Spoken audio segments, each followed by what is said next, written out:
Barnaby Jones, starring Buddy Ebsen, also starring Lee Merriweather, with guest stars Lawrence Luckinbill, Ellen Weston, Kaz Garris. Tonight's episode, Time to Kill.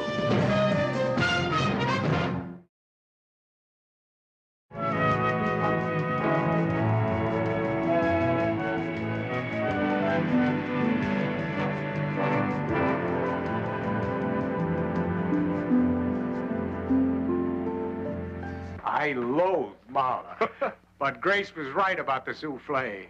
I can't thank you enough for getting me out tonight. It's my pleasure, George. But you're not going already, are you? Oh, I don't know, Colby. Those wines really did me in.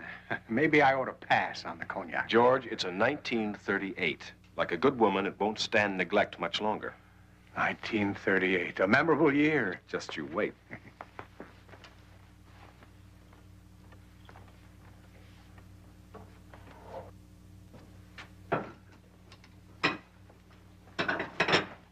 Well, Hannah, another masterpiece? I hope you weren't expecting anything less. Not from you. Why don't you get out here and finish this tomorrow morning? Oh, thank you. Good night, Mr. Lasker. Good night.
Colby?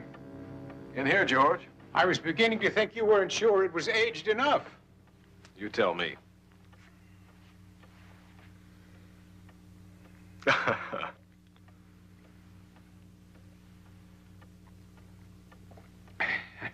Well? Incredible.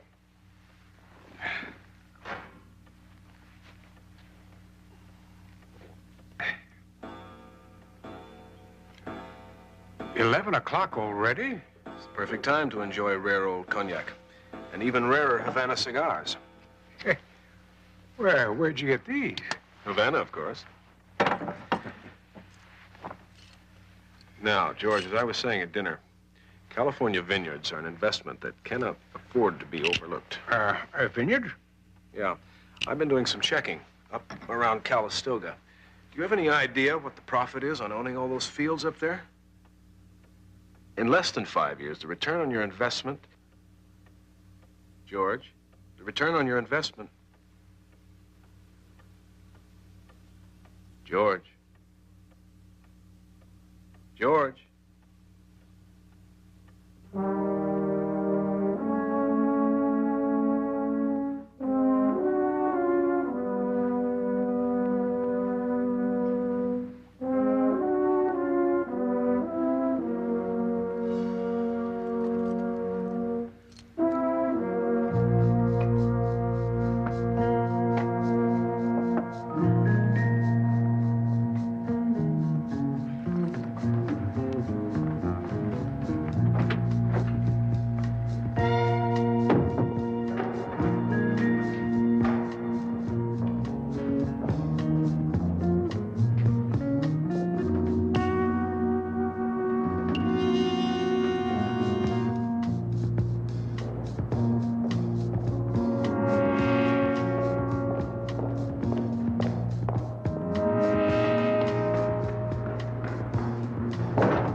right there. Now turn around. Nice and easy. Put your hands on the window.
In less than 5 years, the return on your investment would have tripled, George.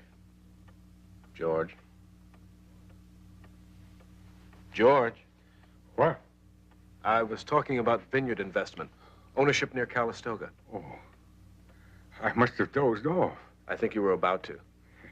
I told you we should have saved this for some other evening when I could relish it, wide awake. Well, I suppose you're right.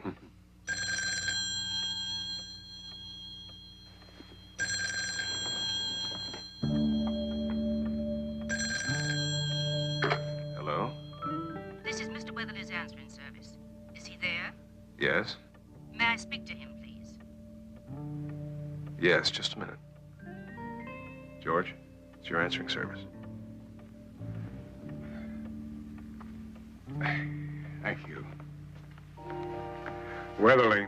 The police have been trying to reach you, sir. What? Someone's broken into your house. When? A little while ago. Shall I connect you? No, I'll be right there. Can you believe that? While we've been sitting here, someone's broken into my house. And nothing else was taken, Mr. Weatherly? Nothing else. I've been all over the house. Just the Exeter. Mildred's diamond. Mildred? My late wife, Lieutenant. I bought it for her. Lieutenant? Oh, Barnaby? Well, you listening to the police band again, or is this official? No, this is official. California Meridian Insurance called me. They had the diamond insured for $1 million. And worth at least half again as much as that in today's market. Mr. Jones. I'm Barnaby Jones, private investigator. It's an awfully expensive stone not to keep in a bank vault. I did. I brought it home to have it reappraised and sold. How many people knew you had the diamond here in the house? As I told the lieutenant here, just a few friends, the appraiser, of course, and my servants. You've already made a list, Barnaby. I'll get a copy over to Betty if you like. Like who's who? You got a symphony conductor, stockbroker, important banker? Not exactly the kind of people you find on the 10 most wanted list. Of course not. I told you. These are my friends. What about the servants? Been with me for years. I don't understand. Why do you think the thief must be someone I know? The Exeter was the only thing taken, Mr. Weatherly, and only those people close to you could have known about it. And people talk. One of your friends may have mentioned it to one of their friends. And like trying to track down a piece of gossip. You never know how it started or how many people know about it? Yes, well, it's been a long night. If you don't need me anymore, Lieutenant, I think I'll get some rest. Of course, Mr. Weatherly. Thank you. We'll be in touch later.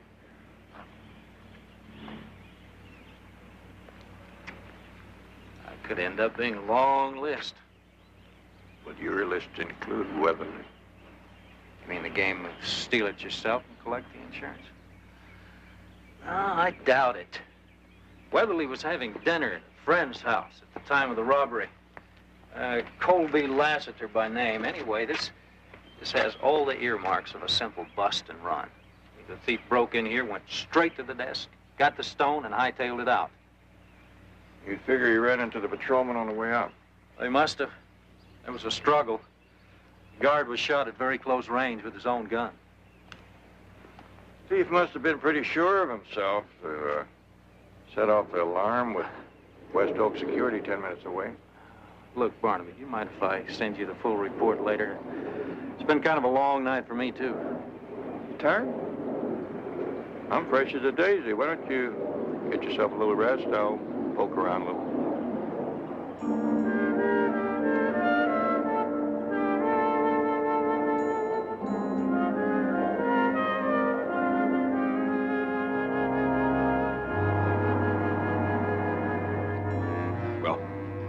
You're right. I am a little more impressed with you now. I had no idea it was the Exeter diamond that we were talking about. Can you cut it? Have you heard of the Cashman diamond? Oh, yes. The man who recommended you in Marseille said that was your work. Mm-hmm. You see, I come recommended. You arrive without a name and no credentials. This is all you have to know about it. Oh, but I know a little more about you than this, my friend. For instance, you're an amateur. A lucky amateur. Too bad about the security man. A professional would have handled it better, n'est-ce pas? Are you, finished? With this or with you?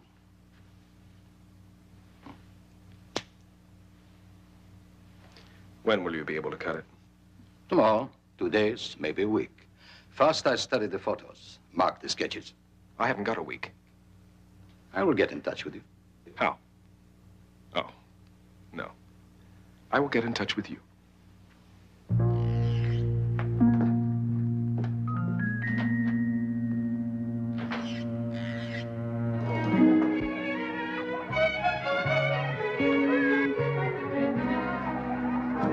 Eddie? Honey, be careful now. I'll be right back. My granddaughter. Babysit for now that I have all this time in my retirement. I can keep you working for a while, Andy. Yeah, Betty told me. The Exeter, huh? Boy, that rock must be worth a pile of dough. What do you hear in the street? Not a rumor. Frankly, I don't think I'm going to pick up much out there on this one. What do you think? About the same as you. The job is too crude to have been done by any of the folks you know. I figure it was an amateur with good inside information. It's not my turf. Cutters are. I think he's going to have a hard time disposing of a stone of that size and reputation unless he's syndicate connected. I could ask around on it. I think you do better to concentrate on who our friend might get to cut the thing. Smaller it is, easier to get rid of. A diamond that size is going to need a specialist. There are not too many guys around that can handle it. There's Jerry Bonner, but he's in a slammer. Doug Spivak, he's too old. Wait a minute. There's a new guy around town I heard about. A Frenchman. What do you know about him? Nothing. Find out. Still only half? You get to rest when you come up with an answer.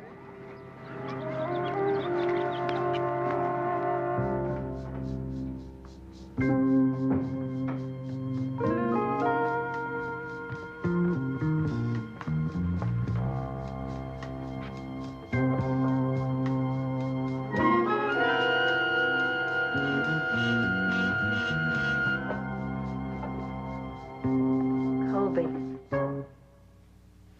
Not even a hello for your prodigal wife?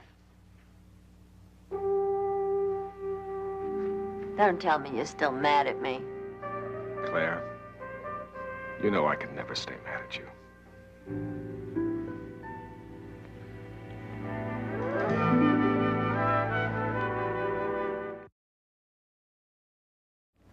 Excuse me. There's a Mr. Jones to see you. I hope I'm not interrupting. Well, now that you're here, Mr. Jones, what is it? Well, I'm a private investigator looking into the theft of the Exeter diamond for California Meridian Insurance. Oh, yes. That's George Weatherly's diamond. Remember, that's the one he bought from Mildred years ago? I understand Mr. Weatherly was having dinner here last night when it was stolen. Yeah, that's right. His answering service called with the news. Were the other guests still here? No, they all left a short time before. You didn't tell me you had a dinner party last night. Just a small dinner. The Claibornes were here, the Danubas.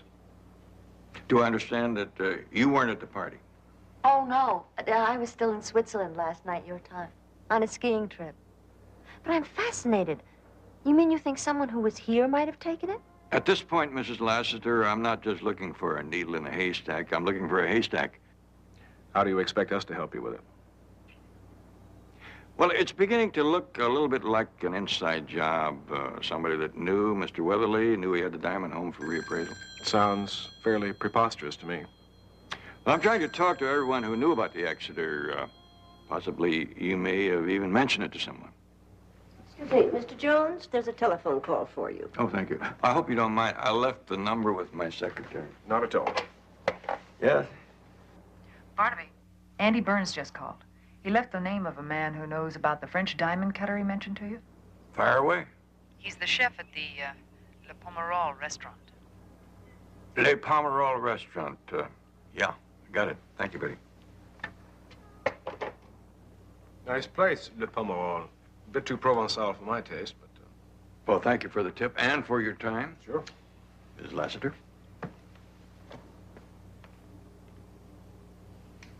Colby, when I called you from Geneva, the airport, it was Monday morning Swiss time. That would be Sunday night here, between 10 and 11.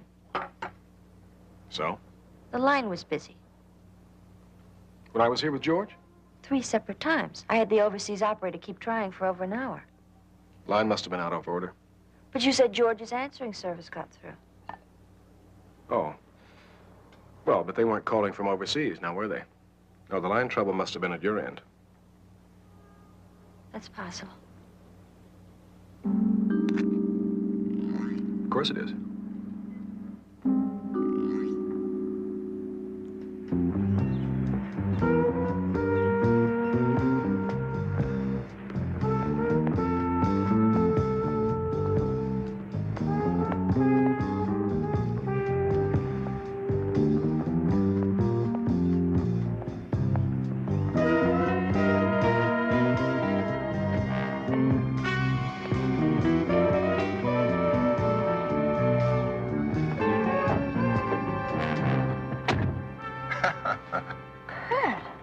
Surprised, Claire? What are you doing here? Well, what do you think? You left Switzerland without even saying goodbye. Followed me? What? Can't you guess? I had no idea that... You supposed my affections were just part of the lessons? Learn how to ski and fall in love in 2 weeks. Kurt, I'm married. You know that. You could leave him. We talked about that, didn't we? Oh, look, I never meant for it to go this far. I didn't think you did either. I'm sorry. I can see I've embarrassed you. It's the last thing in the world I wanted. Oh, please. I didn't mean to hurt you. I really did care. It's all right. I'm staying at the Parkhurst Hotel here in town. I'll be there for a while, seeing what the prospects are. If you'd like to talk, you can reach me anytime.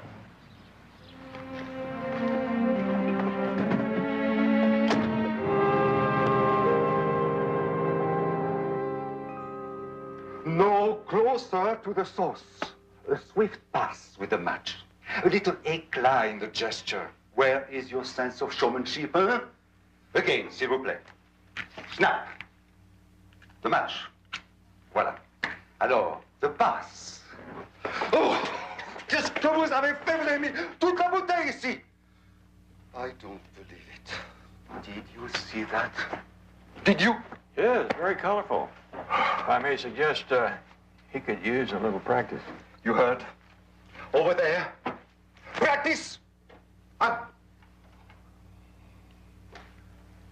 He will never get it right. Once a short order cook, always a short order cook. What can I do for you? I'm Barnaby Jones. A friend of mine, Andy Burns. Oh, Andy Burns? Yes, he told me that you might be knowledgeable about a diamond cutter who works in this area. In this area? In Marseille, perhaps, but not here. Who are you looking for? Oh, he's a Frenchman. He's competent enough to handle a stone the size of the Exeter. Ah, the Exeter. Yes. It is possible I know him. We did business once before I was forced to retire by the authorities. The celebrated Cashman diamond. Can you believe that Marcel tried to cheat me? Marcel did that? Yes. What's his last name? Marcel Deloud. He had the gall to come in here only a month ago and ask me for a job. Incredible. I nearly threw him out bodily. Well, as you were tossing him out, did he happen to mention his address? No. Well, no matter. I have some friends who owe me favors down at the Bureau of Immigration. Thank you very much. Oh, Monsieur Jones.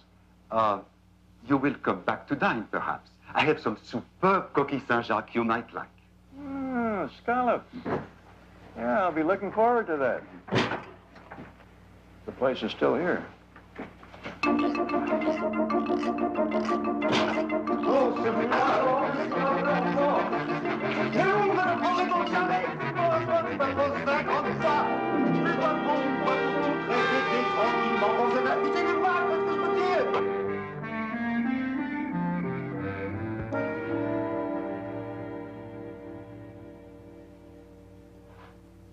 You're sure?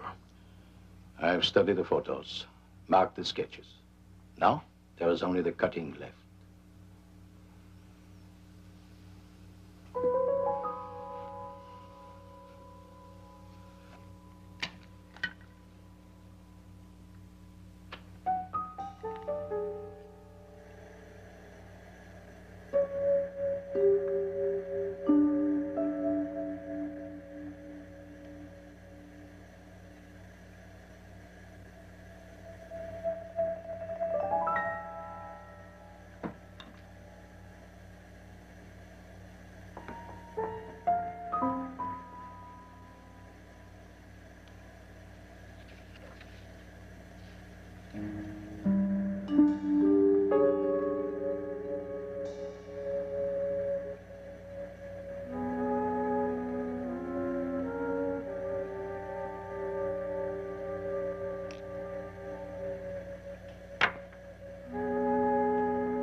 What happened?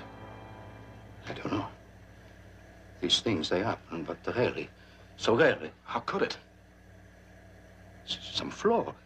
Infinitesimally small. No one could see. That can't be. That's impossible. Diamonds don't crumble like that.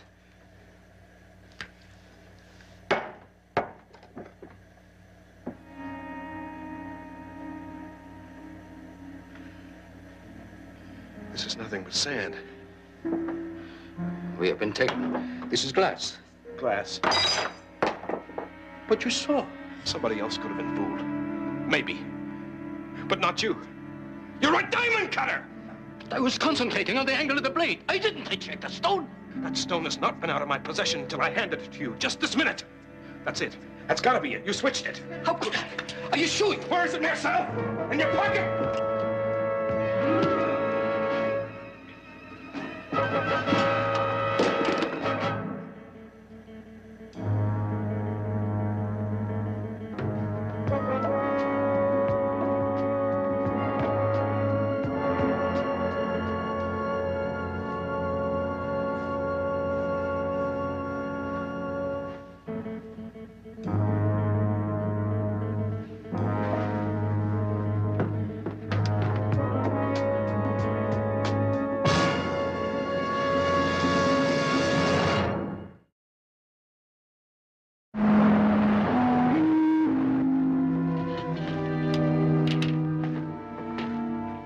Lieutenant. Well, I see you got my message. What message? Until a half an hour ago, I was with a friend of mine in the Bureau of Immigration trying to find this address. Was that Marcel DeLau they just wheeled out? Yep. One of the neighbors found him. When we got here, there he was. And there were these.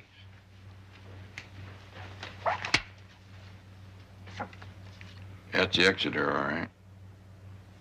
And pieces of glass all over the floor. Glass.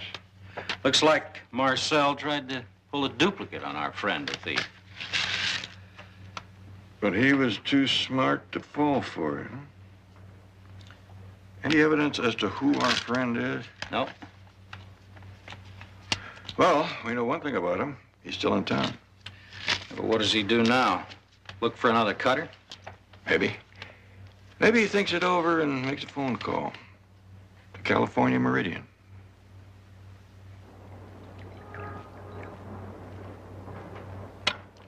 Well, the last time you looked this ghastly was the morning after that 3-day housewarming on Ibiza. And a good morning to you, too. Do you want to talk about it? About what? What's bothering you? Did something go wrong with the laser stock? Oh, Claire. Why can't I get a cup of coffee in this joint? You should have asked me at 3 this morning when you came home. It wasn't anywhere near that late. It was. I was up. I saw what you hid in the candle.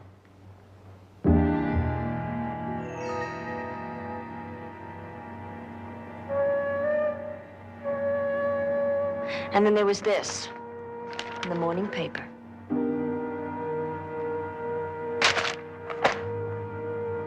How did you get that diamond, Colby?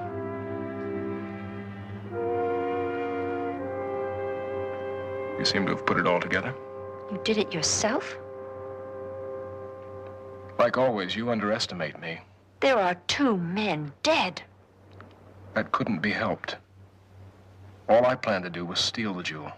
Why? For us. That fight in Nice, it was about money. Money! You and I never thought twice about money before. George's fortune does not rest on that diamond. It was in his home. It was going to be so easy. No one would be hurt. Except that guard. Claire, he caught me. I didn't want to kill him. Why did he have to pick that time? And this diamond cutter, Delode. Do you know what he was trying to do? After all I went through to get that stone, he wanted to steal it. He was trying to substitute a glass phony. And he pulled a gun on me. I had no choice, Claire.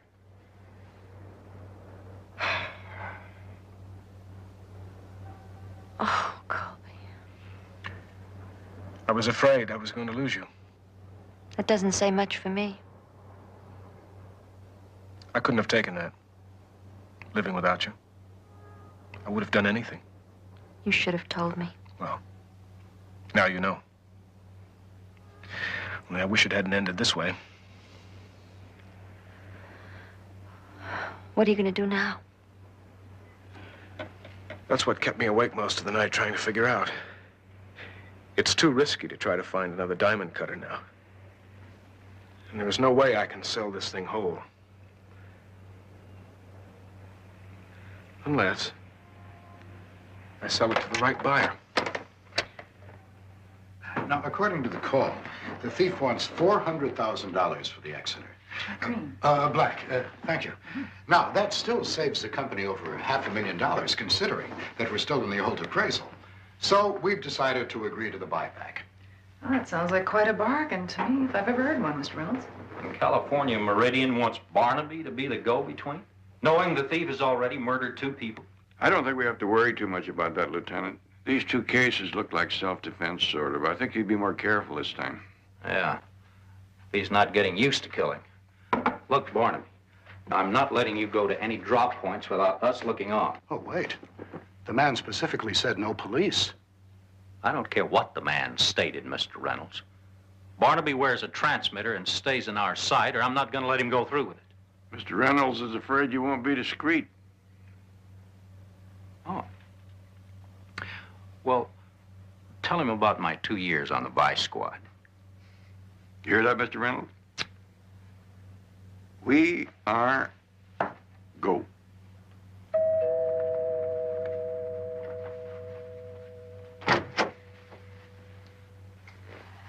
I only let you up because you said you were going home. Is that the only reason? Yes. Least I could do was say goodbye. Colby will be back in a minute. It's Colby I came to see. Colby? I know how you feel about me. Perhaps I can persuade him to change his mind. Let me change your mind. I'm more in love with Colby now than I was before. Things must have changed between you and Colby. He needs me now. He never did before. Well, I don't intend giving up so easily. Kurt, it's no use. Please go through the kitchen. Why should I? I haven't done anything. Kurt, don't do this to me.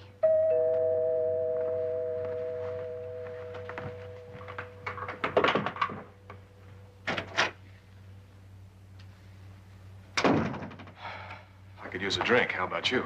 Yeah, so could I. Well? It's all set. They've agreed to $400,000. The Exeter's worth a lot more than that, but I had to settle. Jones will be the go-between. Jones? He'll recognize No, you. he won't. I'll wear a mask, some piece of cloth with the eyes cut out. Where do we make the exchange? We'll send him around to a series of phone booths, and then we'll make the exchange in an abandoned farmhouse on Route 7. Are you sure it's safe? It's wide open. There's no chance for him to play any tricks. There's no ice. Where's Hedda? Considering what's going on, I told her she could take a few days off. Good. So keep your fingers crossed, my darling. Once we get the cash, we'll be home free.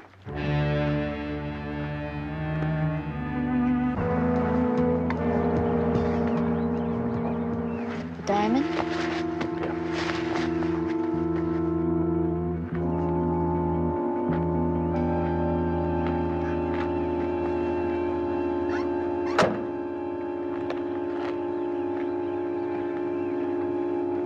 Anybody home? Turn around, please.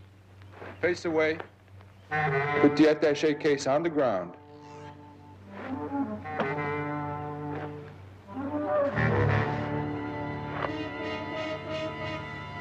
What's he doing? Where's the diamond? There's been a change of plan. Maybe on your part. Our agreement was... Unless you wish to be shot where you stand, Mr. Jones, I suggest you return to your vehicle and drive.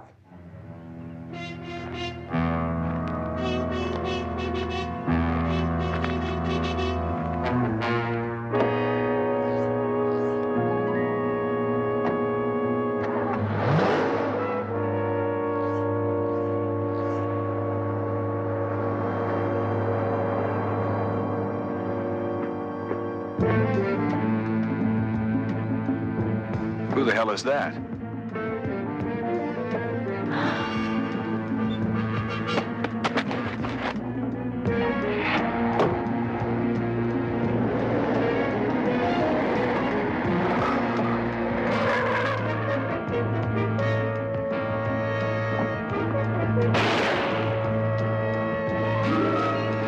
Hold it!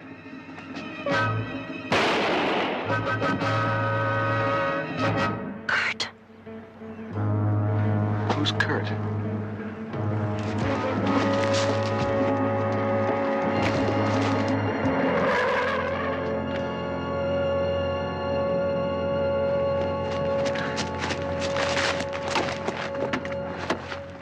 Who is Kurt?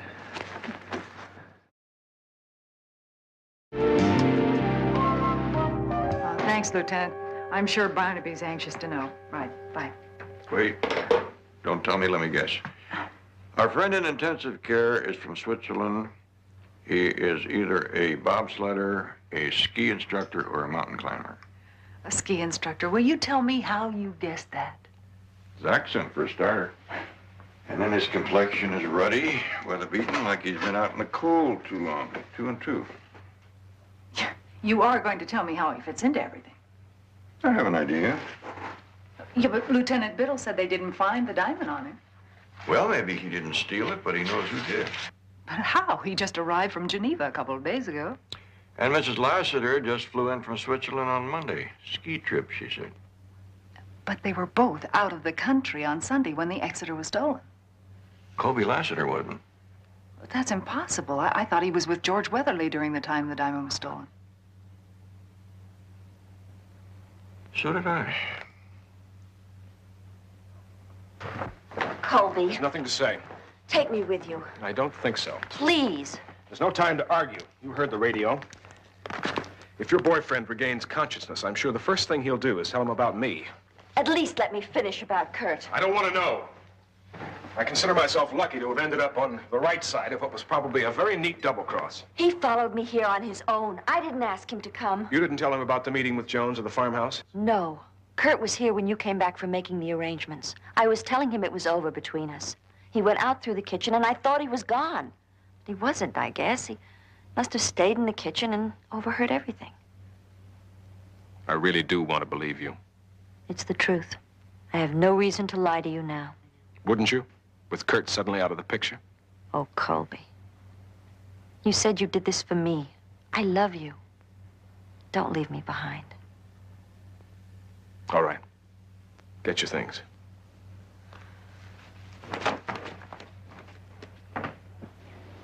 As I said, I went over it several times with the lieutenant. I'm sure nothing new will come out of it. Well, I got a lot of hound dog in me. Once I get the scent, I just can't quit. And we're up to the cognac. And the Havana. It was just 11. Colby has this antique grandfather's clock. Perhaps you've seen it. Well, after that dinner and all that wine, plus the cognac on top of it, well, I must have nodded off for a moment. It was then that I... Is something the matter? Cognac, nodding off, waking up.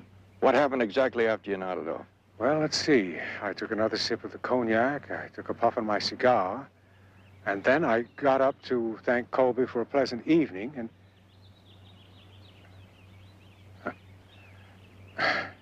Wait a minute. No. My mind isn't as sharp as it used to be. Well, what is it? Any little thing you can remember might be important to you. Well, the cigar. It's been quite a while now, but the more I think of it, the more I'm sure that it's not just my imagination. It wasn't clipped. You mean the end wasn't clipped? I do it automatically. You see, Mildred gave me this gold cigar clipper. Oh, it must be 30 years ago now. I'm never without it. And why didn't you clip the cigar that Colby gave you? Well, that's just the point. I remember I did. That was before you dozed off. Exactly. Now, when I puffed on it a few moments later, well, I could almost swear it wasn't clipped anymore, which is impossible, right? 2 cigars. How about that? What time was it when you dozed off? Well, I told you it was 11. Is that on your wristwatch or on Colby's grandfather's clock? Oh, no. I don't wear a watch anymore. Retired mine when I retired.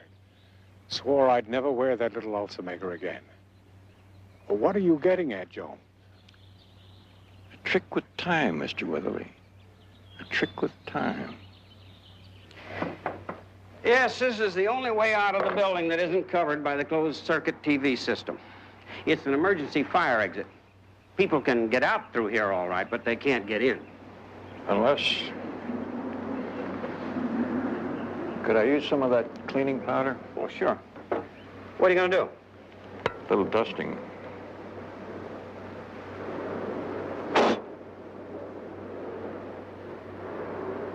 See that? Yeah. Somebody taped that latch down. Looks like they were planning to use this exit as an entrance as well.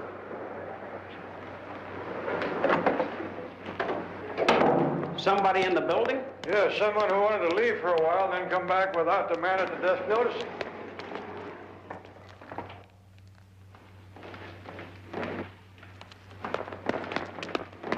Oh, Mr. Lassiter, I'm glad I ran into you. The case is just about wrapped up.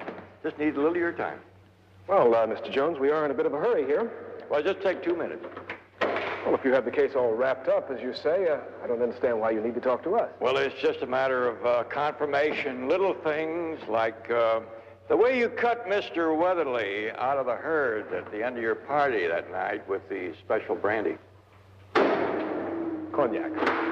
And the clever way that you set the clock ahead and then set it back to the correct time when you came back, that was a neat trick. Clock.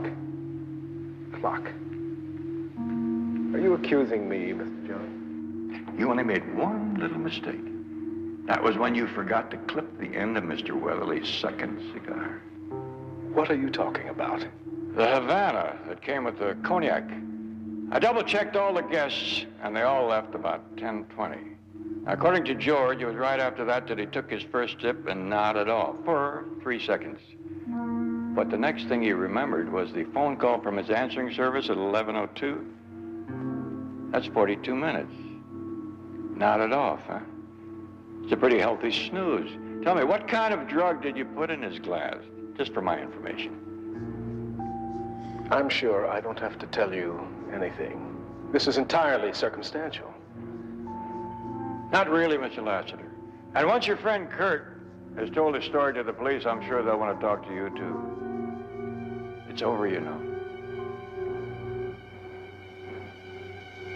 All right, Mr. Jones. That's enough. No more, Colby, please. If you use your head, Mr. Jones, I won't have to kill you. I just want to have you along for a little extra insurance. Claire, you drive. Now, sir, will you please get in? I don't advise it. Either of you.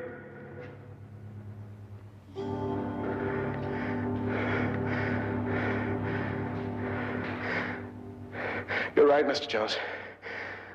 My compliments to you. Would you please convey my apologies to George Weatherly? Get the police. Yes, sir.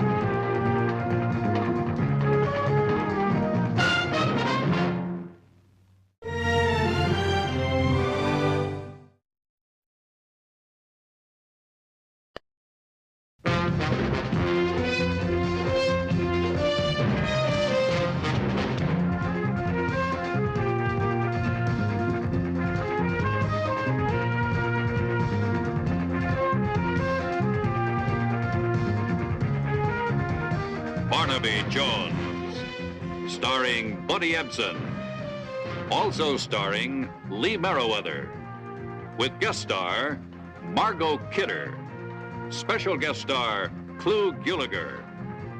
Tonight's episode, Trial Run for Death.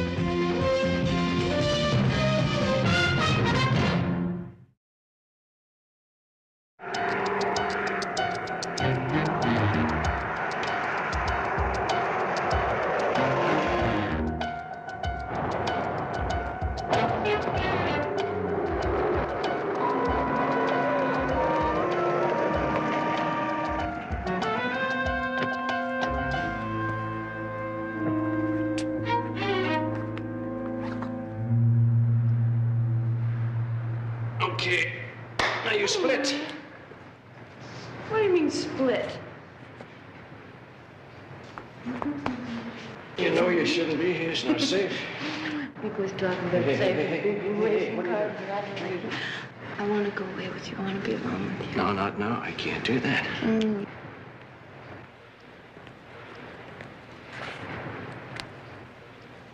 What's enough? No. Well, brother-in-law, what brings you away from your desk and down to Pitsy? Bye.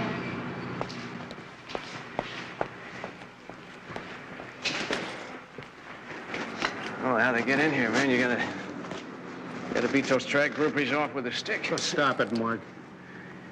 Oh, come on. What? You don't think that I was messing around with a girl? No, I used to think. Now I know. I resented driving all the way out here today just to have you sign these things. But now I'm very glad I did. Just hand me the pen, Kurt. No, I don't think you'll be signing anything for Fowler Industries ever again.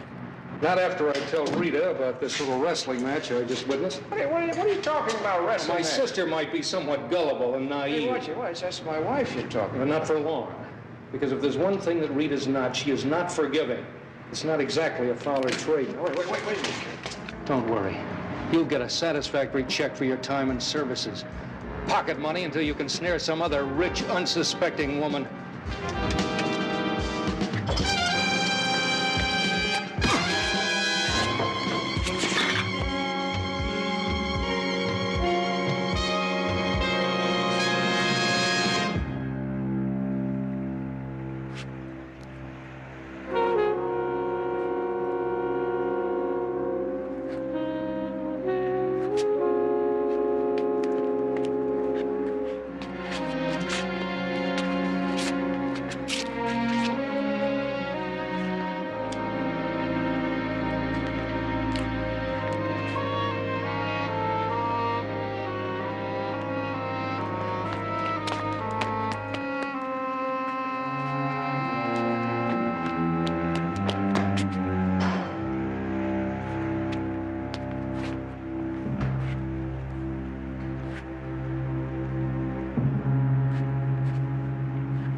It was murder. You mark my words. When you get to the bottom of this, Jones, all of you, remember I said it. Oh, Dad, please. No. Man doesn't like to see his son beaten to the grave. It's unnatural. Can you understand that, Jones? Yes, Mr. Fowler. Yes, I can. Well, then, what do you think? But I think that I may bang up more than a shoulder if I go to jumping to conclusions. I'd like to hear what Mr. Landy thinks. He was driving. Well, it's not entirely beyond the realm of possibility, Mr. Jones, that the car was tampered with. Don't flavor it with sweet talk about possibilities, son. He's the only son I have now. And the bitter truth is that Mark here is the one that they were after. We don't know that, Dad. All right, call it feeling. Mark is what you might call a carnivorous driver. He has brought back more trophies, more cash prizes than any other 5 drivers that I have ever backed. There were an awful lot of unhappy drivers that followed him across the finish line. And you think that maybe one of these unhappy drivers might have tried to eliminate him? Exactly. From the look of the face and arm, I would say that the accident is still painfully clear in your mind. Do you recall exactly what happened? Well, it's like I said, it was Kurt's first ride, so I didn't want to spook him first time out, you know. But he seemed to be enjoying it after the second, third lap, so I thought I'd show him what the car would do. I was just easing up toward the embankment there. We were going to make a wide turn. Figuring to come down out of it full bore. And she just went. Went? Yeah, the steering link just went. I felt it pulling right. Like the right arm had completely gone. And next thing I knew, we were painting the wall with metal. We ended there and we rolled and... By the time I crawled free, and it was already too late for Kurt. Find out who did it. Find out who tampered with that car. Have you any idea who may have wanted to do this to you, Mr. Landy? Oh, every time you take home a trophy, you're gonna make some enemies, Mr. Jones. That's just natural. And I've taken home a lot of trophies. If my father is wrong, Mr. Jones, please find that out, too.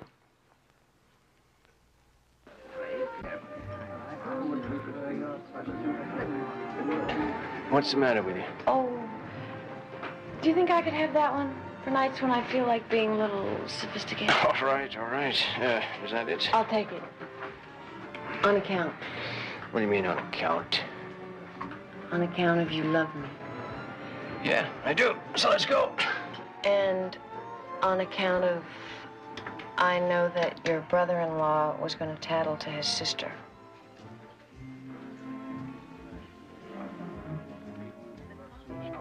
What'd you say? It wasn't very nice of him, was it? I think I would have done the same thing that you did. What are you talking about?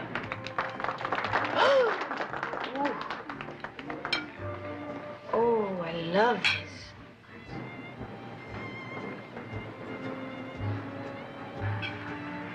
You know what?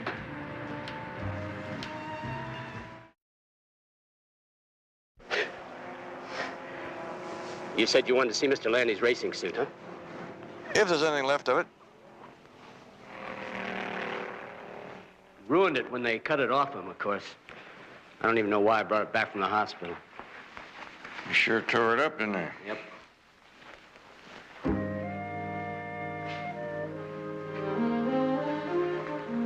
Would you hold that?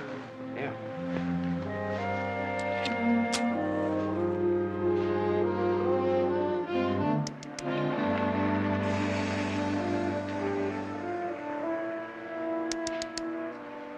What are you doing that for? I'll be doggone. I thought Mark Landy told me that he was trapped in the wreck for a few seconds before he crawled away. I thought, gee, that's really something. Fire doesn't make a mark on us, but it does.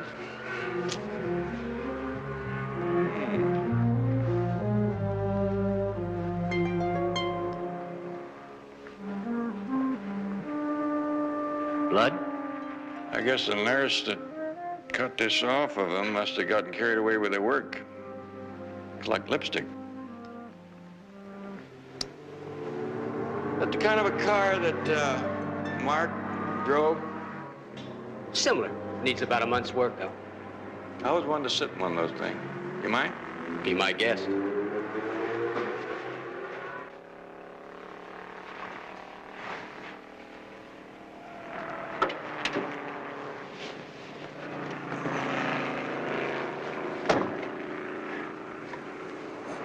Real nice.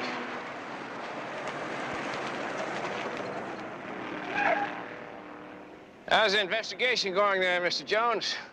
You uncover any saboteurs operating around here besides Mitch? No.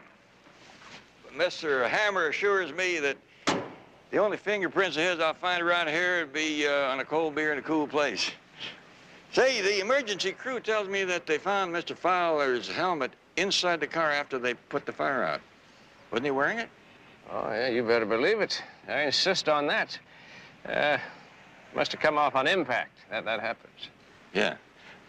Well, I'll be on my way. Say, where'd you say that you had the car taken? Burned salvage out in the valley. Afraid there isn't much left to salvage. Probably not. I don't know too much about cars. Well, thank you very much for your time, Mr. Hammer, and thanks for the tour.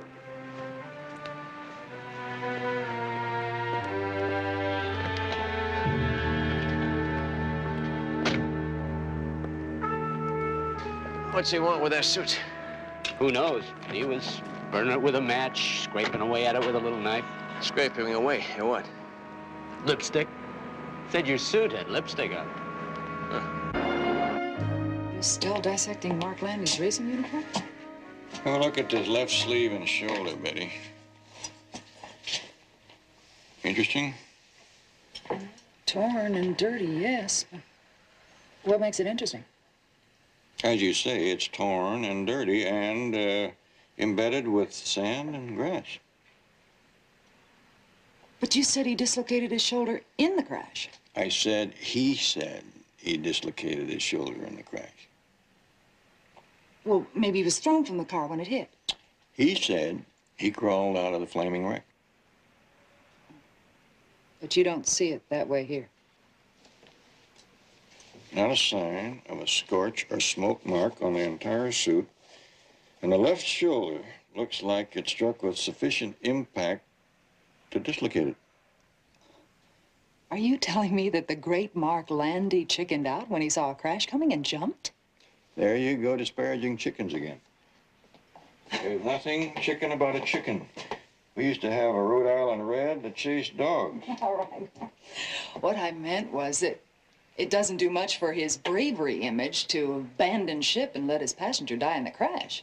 Yes, I suppose a man might lie about a thing like that. And then there is this doggone lipstick. Is it ready yet? Almost. Looks like some kind of a cream emulsion. Are you sure it's lipstick? I'm not so old I've forgotten what lipstick looks like. Barnaby, do you have any idea how many different kinds there are? No, but Pacific Cosmetics know exactly. And they are expecting you. I know.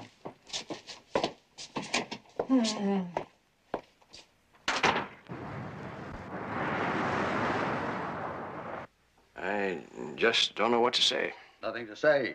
It's all decided. You're going to hang up your racing helmet and take over Kurt's job here with me.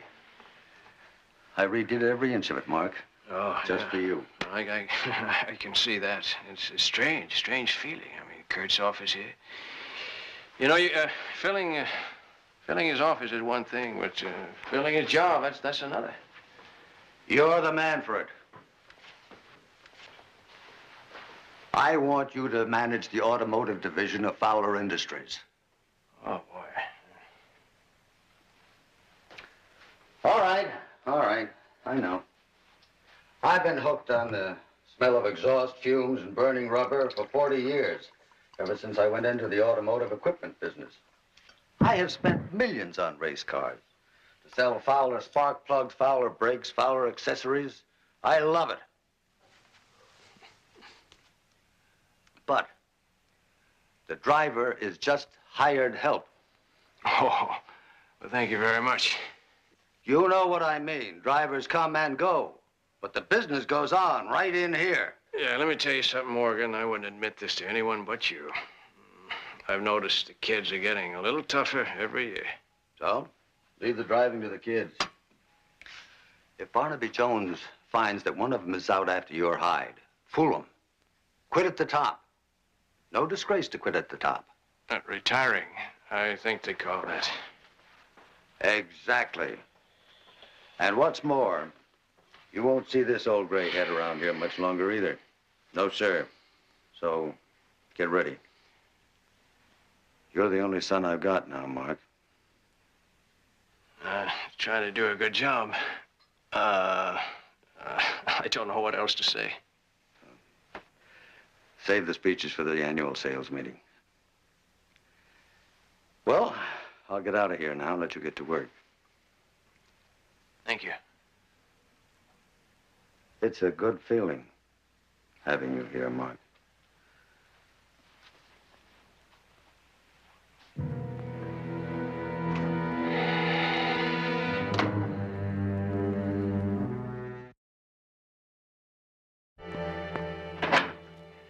Oh, Mr. Landy, congratulations. Thanks. I guess I was the last to know, huh? I'll try to be all the help I can. I was with Mr. Fowler, the late Mr. Fowler, for many years. Well, thank you. I appreciate that. I really do. I tell you, right now, I guess you better show me who's first. Perhaps you'd better see Miss Wright first. She said she had an urgent appointment about a public relations job you promised her. Oh, yeah. She's first. You show her in, would you, please? Miss Wright? Thank you.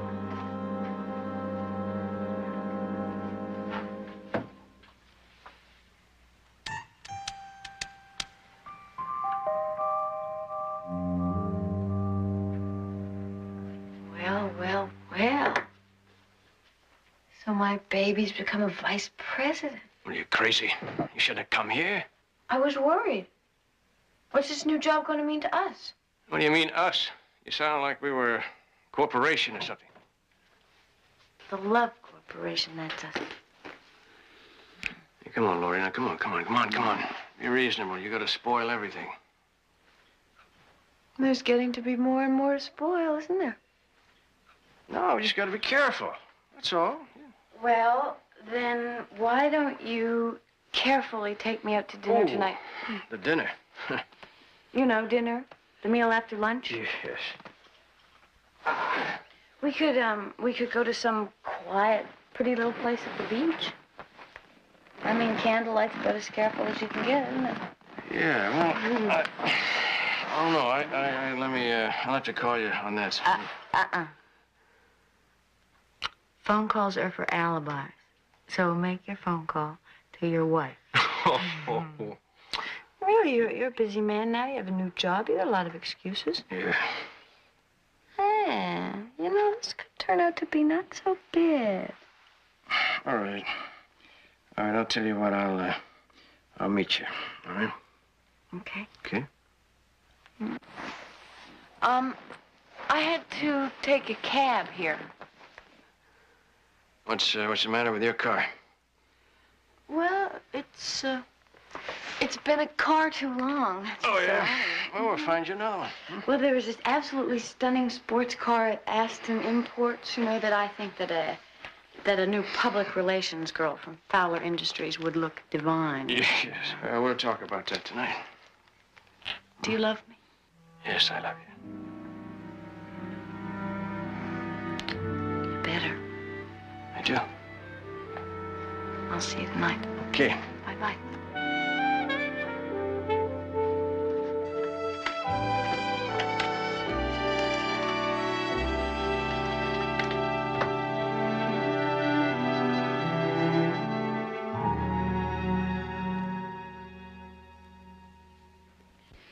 I know my father means well. But honestly, Mr. Jones, don't you think this idea of sabotage is rather far-fetched? How about that? That's a second question I was going to ask you. Now that I've answered your second question, what about the first? Do you know of any reason why anyone would fix the car to harm your brother instead of your husband? Kurt? I don't mean to be disrespectful, but I'm just looking for motives. I don't think you could find anybody who would even have a bad word for Kurt. Besides, I was rather surprised that he'd even get into a racing car. I always thought he was scared of them. Oh, excuse me.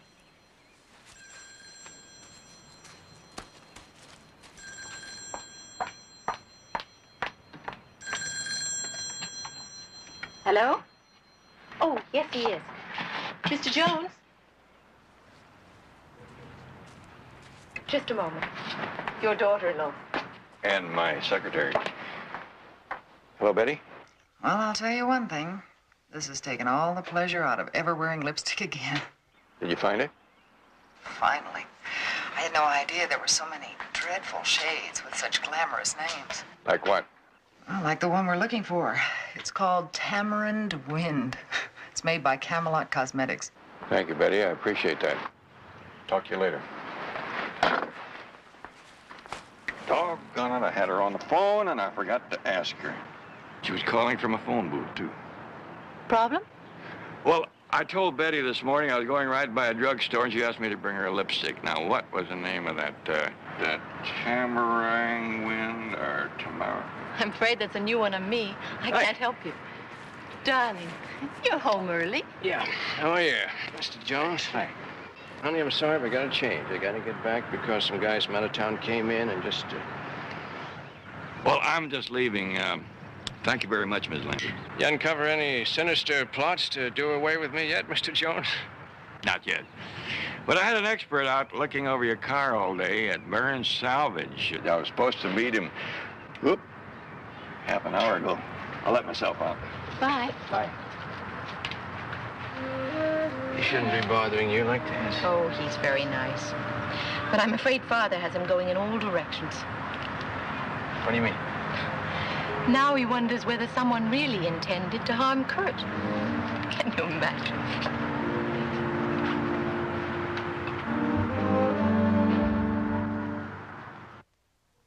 The companies I represent don't insure racing cars, Barnaby. You can sure see why. That's a $40,000 pile of junk. Not much left to salvage, huh? Oh, they'll save a dozen pieces of it. Few expensive parts. That's all. Find anything interesting? Well, you didn't tell me what you're looking for. That's right. I wanted an objective professional opinion. Well, when they come off the wall that way, it's hard to tell whether it's negligence, mechanical failure, or what. Front tires were both burned, but there's no sign of a normal blowout. What about steering? Oh, they'll be able to use that again, I imagine. That's a tough article. About the only thing left intact in the whole car. You mean it still works? Yeah, see for yourself. It's as good as new. What do you know about that? No, I just can't pinpoint the cause of this crash for you, Barnaby. Sorry. Gonna have to bill you anyway, you know. Well, I think you earned your money, Frank. That's it? That's it? Thanks. Appreciate it. Oh, and say hello to your wife. She still makes the best lasagna in Southern California. Hey, cut it out. You're making me hungry.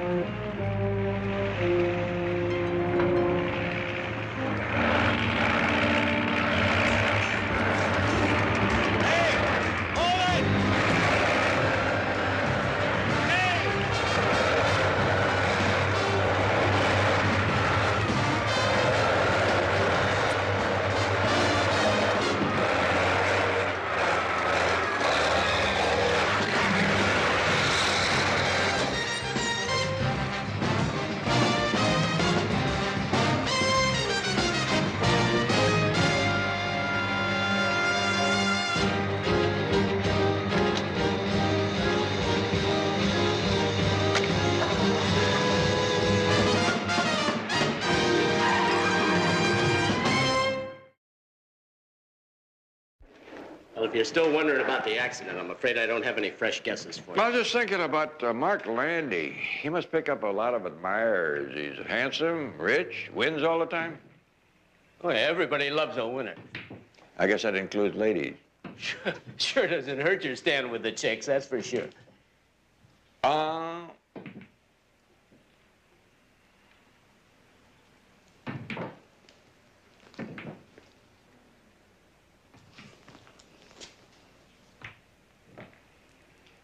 Any particular chick have her eyes on Mr. Landy? Guy's personal life is his own business. That's how I feel. Well, that's sort of the way I feel, too, but the Fowler family is pretty big and important. I don't want to embarrass Mrs. Landy. I don't get you. If that fresh lipstick on Mr. Landy's racing uniform is just innocent personal business, I don't want to put my foot in it by asking him questions, you understand? Okay, but But you didn't hear it from me, right? No way did I hear it. I don't even know her whole name. Which half have you got? All I know is she wears one of those gold ID bracelets, and it says Laurie on it.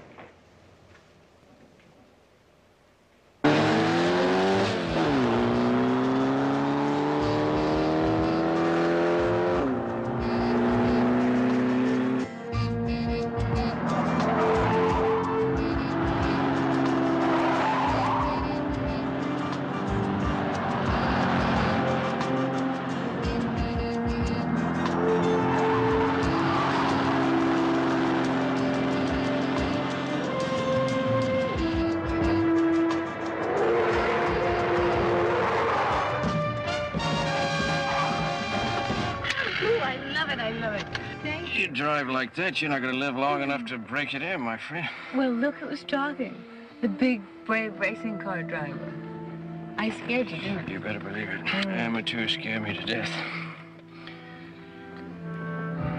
Honey, I gotta get back. Get back? Yeah, I gotta... Every time we get together, all you're thinking about is getting back. No, that's not true. I just have to... Hey, Laurie, wait a minute, wait a minute. How many ways you expect me to keep dividing my time, I mean... Well, you didn't have to take that job with your father-in-law. No, it's just things have changed now. You know, they've changed. They could change again. I don't know what you mean. We could have everything. We could have it all. Yeah. I'm afraid you lost me on the last turn back there. What, Well, don't you inherit all your wife's money? I don't know what you're talking about. You know what I'm talking about. Don't tell me you haven't thought about it. I don't believe you. Don't make me out to be the criminal. You stop talking like one. Well, isn't it better than walking around pretending you're not? That was an accident. An accident. Darling Mark, the murder may have been an accident. The accident was no accident. Oh, Mark, I've wanted you from the moment I laid eyes on you. You acted like you wanted me. You said you did. Were you lying? No, I wasn't lying. Then... It's just that, see, well, I never even considered anything like that with Rita. I mean, it's just, Well, I think you should consider it. I mean, you could have anything in the world you wanted, and you could be anywhere you wanted. And you'd have me.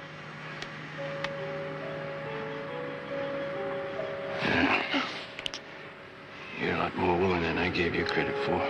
You know that? Well, I'm all the woman that you'll ever need. Because I'm in love with you.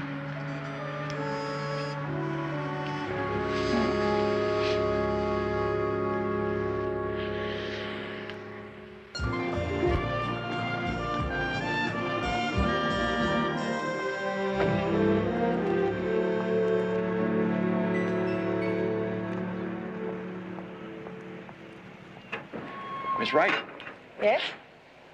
mighty pretty little demon you're driving there. Yes, I just got it. Oh, thank you, but if you're from one of those car agencies I talked to, I already got some. Thank you Oh, anyway. no, I couldn't make it as a car salesman. I'm a private investigator. Oh? I'm also what you might say a friend of Mark Landy. His father-in-law asked me to investigate the car crash in which his son was killed. Well, I'm sort of a Sunday driver, so I thought talking to a dyed-in-the-wool race fan like yourself might be helpful. A race fan?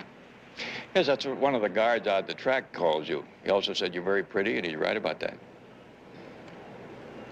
You might remember him. He's red-headed, freckled face. Your car was parked in front of one of the truck entrances out there one day, and they had to move it, so he found your name from your registration in the glove compartment. He said you're out there, rain or shine, race or no race. Well, as a matter of fact, I guess I am sort of a race fan. You know Mr. Landy pretty well, then? No, I wouldn't say that. I know what he looks like. Everybody does. Were you out there the day of the accident? Did the guard tell you that? He couldn't remember. Well, he couldn't remember because I wasn't there. Didn't the paper say that nobody saw the accident? Leastwise, nobody says they saw it. But the guard wasn't dead sure that you weren't there either. Look, Mr. Jones. No lie, Jones. Mr. Jones, I have a date, and I'm afraid I'm not going to be any help to you at all. I have to go. Goodbye. If you think of anything helpful, give me a call. I'm in the phone book, Barnaby Jones. I'm afraid you drew a blank. Goodbye.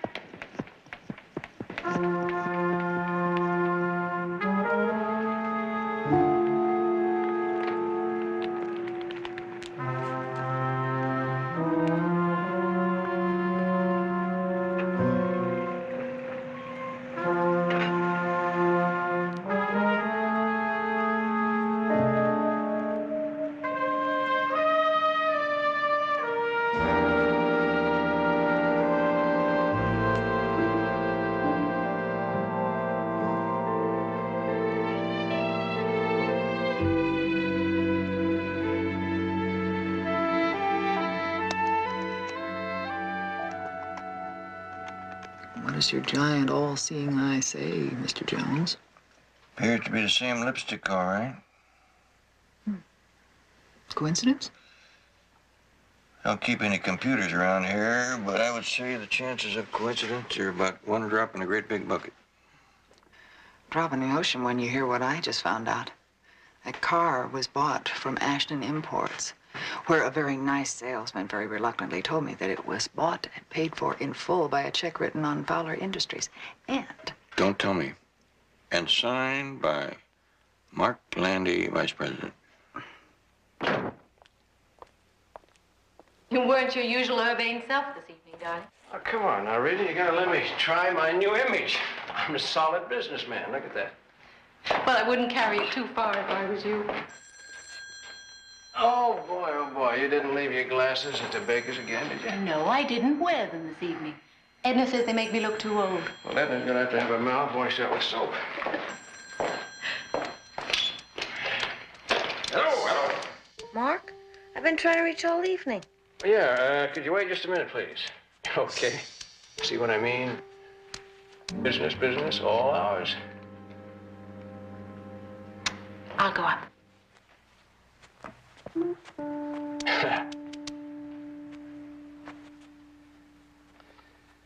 What are you thinking of? Calling me here? Well, some private investigator came over to talk to me. A guy named Barnaby Jones. What'd you tell him? Oh, don't worry, I handled it. What I want to know is, when are you going to start handling things? I'll tell you, Lord, I need some time. All right, take some time.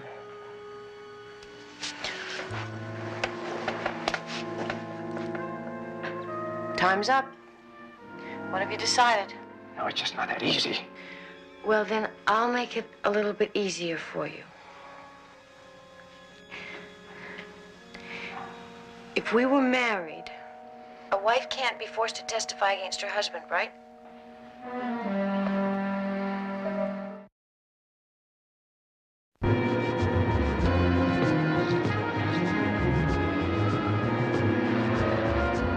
Well, there's nothing secret about it, Mr. Jones. Miss Wright's going to do certain public relations work for us with racing and automotive magazines. The use of the car is just part of her deal. And she's worth every penny of it, too. I'll bet she is. You can certainly confirm what I've just told you. You talk to Miss Wright. Just talk with her. Well, I've been trying to talk to Miss Wright about another matter. I couldn't find her. I was hoping that you could tell me where she was. No, she doesn't report in here every day. But when she comes in, I'll have her call you. What other matter are you referring to? Maybe I can help you. Well, I discovered some evidence which more or less indicates that you haven't been entirely truthful about this whole thing. I'm afraid you better explain that, Mr. Jones. I'm not used to being accused of lying. Well, I hope I'm wrong, but I'm kind of like an old carpenter. Unless all the pieces fit and there are no cracks or spaces left, I'm not satisfied. I'm afraid you're letting your zeal and my father-in-law's fancies run away with you. Now, your racing suit, the sleeve of it tells me that you more likely injured your shoulder falling out of the car while it was moving. Is that so? Anything else worrying you? I just had your car gone over completely by an expert, and he says that one of the few things that wasn't damaged was the steering. Yeah, so you put that all together along with some lipstick on my racing suit. And... Well, that lipstick was probably Miss Wright's, but it seemed a little out of place for being a married man. Yeah. Yeah, okay. Well, I can see why you would be suspicious, and I apologize for snapping at you a minute ago. I could have saved you an awful lot of time and trouble, though, if you'd have come straight to me. Miss Wright was at the track that day. You didn't know that. I told her that Fowler Industries was prepared to give her the use of the car. And she got sort of exuberant, I guess, and gave me a great big hug and a kiss, and well, Kurt saw that. Mm-hmm. And after the crash, I was in a state of shock. I quite frankly don't remember whether I was thrown out of the car, crawled away from it, or I don't remember. Well, then you might not have been clear about the steering either. No, sir. It was definitely the steering. Now, maybe it was in the upper linkage, if your expert says it wasn't in the steering arm. Excuse me. I won't take up any more of your time. Thank you, Mr. Laney. Hey, you get any more carpenter work you're not satisfied with, you come see me first, okay? I'll just do that. Okay. Yeah? Yeah, I know. I promised to be there. But I don't like it up here alone. There were animals howling around all last night. Now, you just hang tight. Rita and I'll be there in a little while. Well, I don't think I should be here. Oh, yes, my sweet. You want the good life, you're gonna have to work for it. Well, what do you expect me to do? Just be there. This time we're gonna share a little secret together. You want to share everything with me, don't you?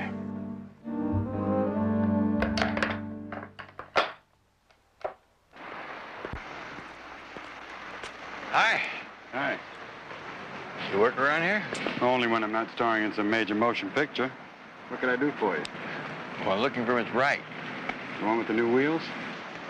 Yeah, that's the one. Haven't had much luck. Well, that doesn't surprise me. Most of the girls around here are part gypsy. They get around a lot. You know what I mean? I'm not sure. Well, I saw her leaving here yesterday afternoon with an overnight bag and a couple of heavy sweaters tucked under her arm. Know where she was headed? She took my advice straight back to where she bought the car. What do you mean? Well, I had to help her get it started. Kept dying out on her. I think the choke needed adjusting. Well, thanks. I'll be looking for your next motion picture. Okay, right aside. Look, Mr. Jones, my salesman had absolutely no business telling your secretary anything about the purchase of that car in the first place. Our clientele often wishes to keep such gifts confidential. I'm aware of that, Mr. Ashton, but I wanted to know whether Miss Wright had brought the car in yesterday to be worked on. Well, she's only had that car for a few days. Why should she want it worked on? Young lady's missing. I'm doing everything I can think of to find her. Now, would you please check for me? Malcolm. Yes, sir. Was Miss Wright in yesterday with her car? Yes, sir. Minor adjustment. Had her on her way in no time at all. I understand she had an overnight bag with her. Did she mention where she was going? She sure did. Cedar Crest. Said she wanted to make certain she wouldn't get stuck up there. I told her she had nothing to worry about. Thank you.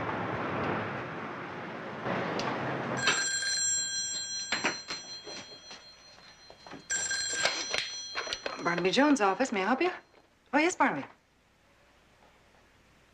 Cedar Crest? I understand the fire department up there has every piece of property listed by lot and number. Well, wouldn't it be simpler to ask Mr. Fowler or Mr. Landy if they have a place up there? Maybe, but it wouldn't be as safe for a certain young lady. My ears are still ringing from the fastest piece of double talk you ever heard. Mark Landy? Yeah, you better make it fast, Betty. I have a hunch that our young gal friend who was so generous with her lipstick is the key to the whole thing. I don't want anybody burying the key on me. Right.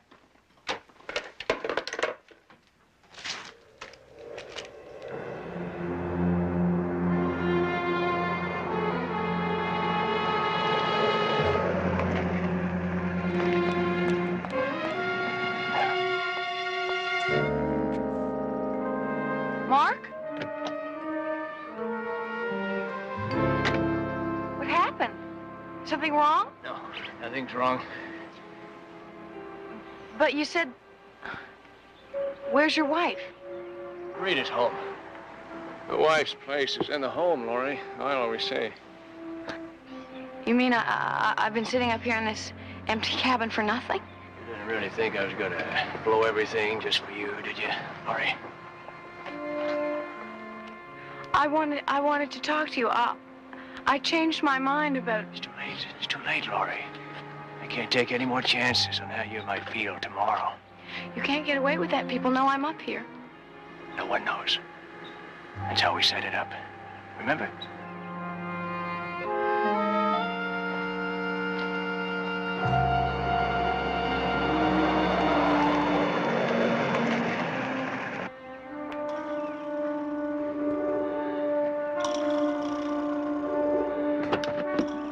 Please, Mark. All right, Landy, stand right there and throw the gun away.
That's far enough, Landy.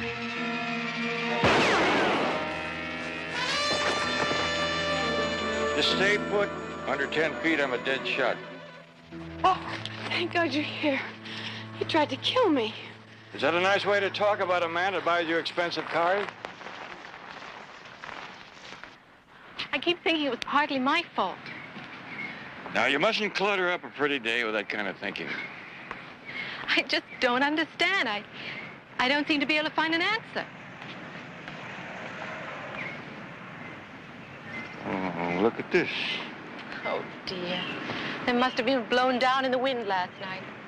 Poor little birds. They've been working on that all week. Now, look up there. There's your answer. The wind didn't bother him. He's up there bright and early, starting in all over again. By tonight, he'll have the thing half finished. Brand new. That's the nice thing about every single day. Nobody's ever used it before. It's brand new.